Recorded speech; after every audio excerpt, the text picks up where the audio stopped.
శ్రీమాత్రే నమః. నమస్కారం అండి. ఎలా ఉన్నారు అందరూ? బాగున్నారా?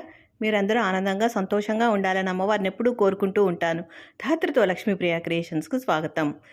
కృష్ణమద మహర్షి జహ్ను మహర్షితో జహ్నువు తమ పుత్రుడు అల్పాయుష్కుడని తెలిసి ఆ విప్రదంపతులు దుఃఖించసాగారు. పుత్రశోకం తల్లిదండ్రులకు ఇద్దరికీ సమానమైన, తల్లికి దుఃఖం ఒకంత ఎక్కువగా ఉంటుంది. అందుకే ఆ విప్రుడు తన దుఃఖాన్ని దిగమింగుకొని తన భార్యకు తత్వబోధ ఈ విధంగా చేయసాగాడు. పుత్రుడు మరణిస్తాడేమోనని దుఃఖిస్తున్న భార్యతో విప్రుడు, ఓ కాంత, నీవు ఎందుకు దుఃఖిస్తున్నావు? ఎంతటి గొప్పవాడికైనా మృత్యువు రాకుండా ఉండునా? ఈ సృష్టిలో పుట్టిన ప్రతి జీవి గిట్టక మానడు. అశాశ్వతమైన ఈ శరీరమే నిజమని భ్రాంతి చెందుతున్నావు. ఏదో ఒక రోజున నువ్వు కూడా మరణిస్తావు. పుట్టడం, చావటం, మళ్ళీ పుట్టడం అనేవి కాలక్రమంగా జరిగేవి. దీనిని ఎవరూ ఆపలేరు.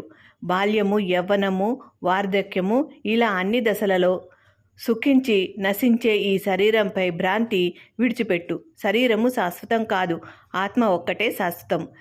జీవి తాను చేసే పాపకర్మలను అనుభవించటానికి ఒక సాధనం కావాలి. కాబట్టి శరీరాన్ని ఆశ్రయిస్తాడు. అంతేకాని ఈ శరీరమే నేనే అన్న భ్రమ తప్పు. ఇలాంటి జన్మలు ఎన్నో ఎత్తాల్సి ఉంటుంది. నీ కుమారునికి 12 ఏళ్ళు మాత్రమే ఆయువు ఉందని దుఃఖిస్తున్నావు.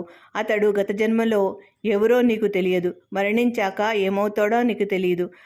ఆత్మజ్ఞానం వృద్ధి చేసుకో.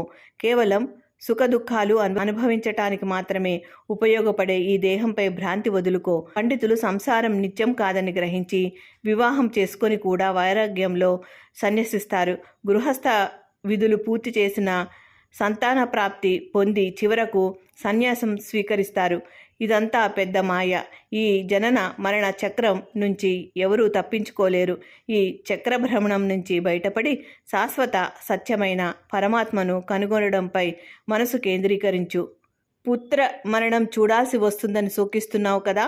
భయపడకు. నేను శ్రీహరిని పూజించి పుత్ర మరణమును ఏదో విధంగా తప్పించటానికి ప్రయత్నిస్తానని చెప్పి విప్రుడు తన భార్యకు తత్వబోధ చేసి గంగా తీరానికి వెళ్ళాడు.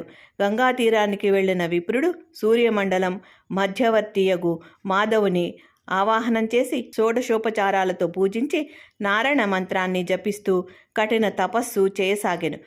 విప్రుని తపస్సుకు మెచ్చి శ్రీహరి ప్రత్యక్షమై ఈ విధంగా పలికాడు. కృష్ణమద మహర్షి జహ్ను మహర్షితో ఇక్కడి వరకు చెప్పి 18వ అధ్యాయాన్ని ముగించాడు. ఇది స్కాందపురాణే మాఘమాస మాహత్యే అష్టదశోధ్యాయ సమాప్త. ఓం నమ శివాయ. తిరిగి 19వ అధ్యాయంలో కలుసుకుందాం.